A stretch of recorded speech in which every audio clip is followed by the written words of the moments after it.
Okay, so let's start the review of Dead Rising 3. I'm dressed as a Japanese schoolgirl wearing a Mega Man helmet and aviators with a knockoff lightsaber. Totally legit.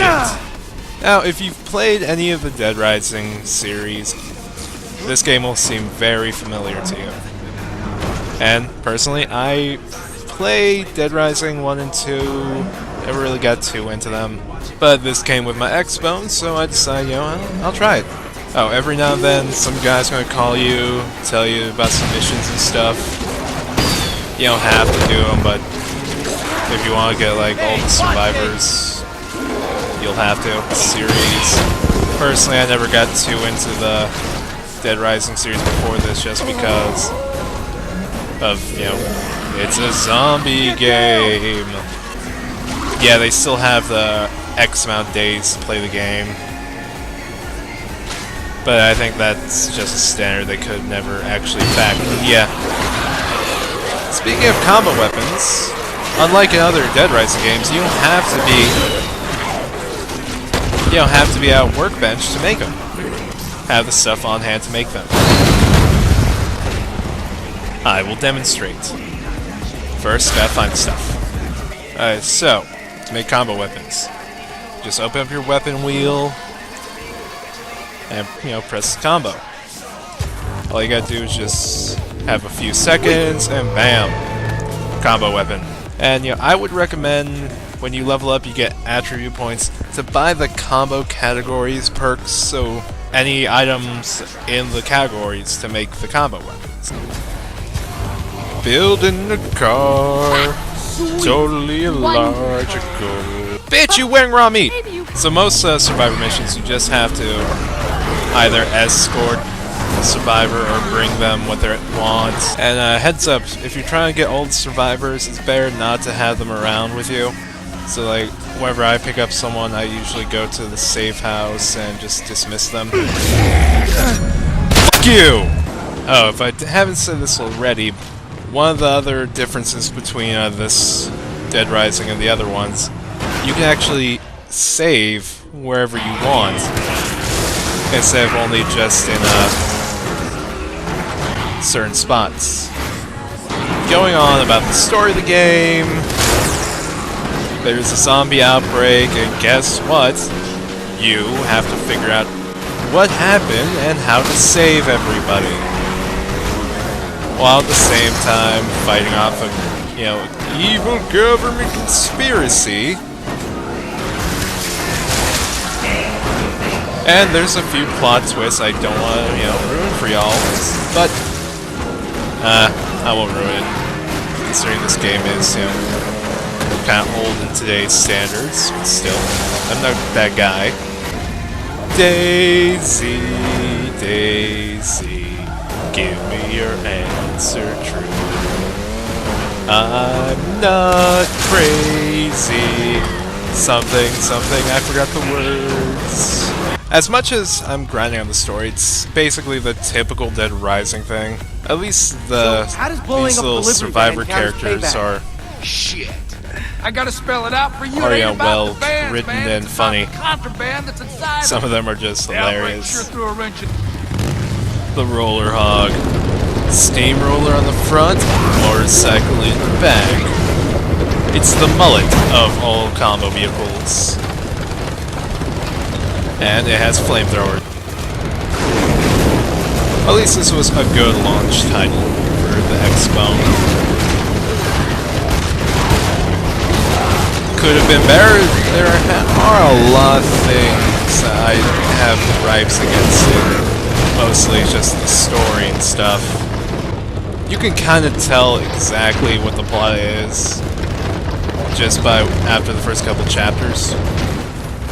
And seeing some of the characters in the cutscenes, you'll automatically know, yeah, that's the good guy. Yeah, that's the bad guy. Yeah, that guy's gonna betray you.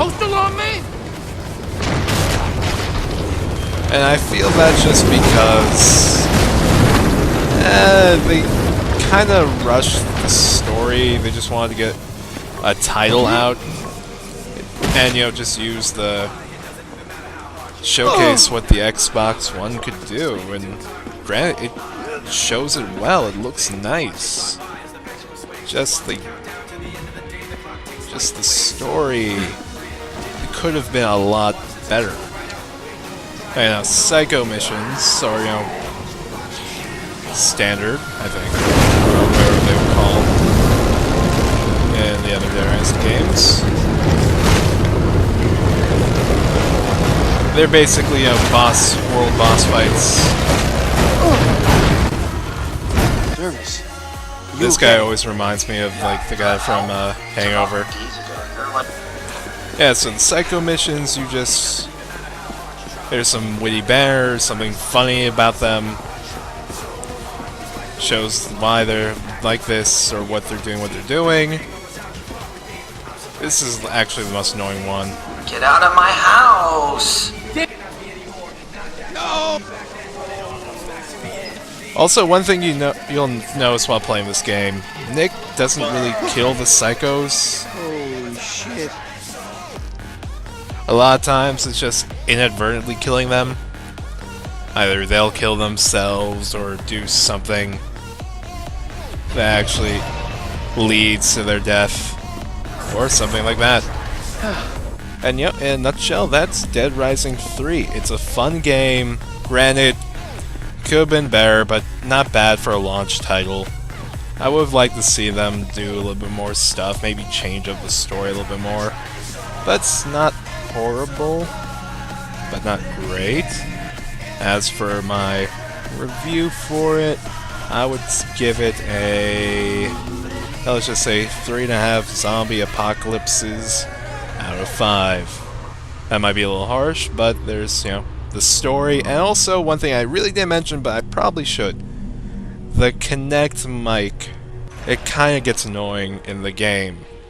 Not really so much annoying for everything else, just this game, because I wanted you to use it. So that's why, 3.5 zombie apocalypses out of 5. I'm Airman, remind that you guys will rock, and signing off. Also, this Japanese schoolgirl skirt is chafing. Peace.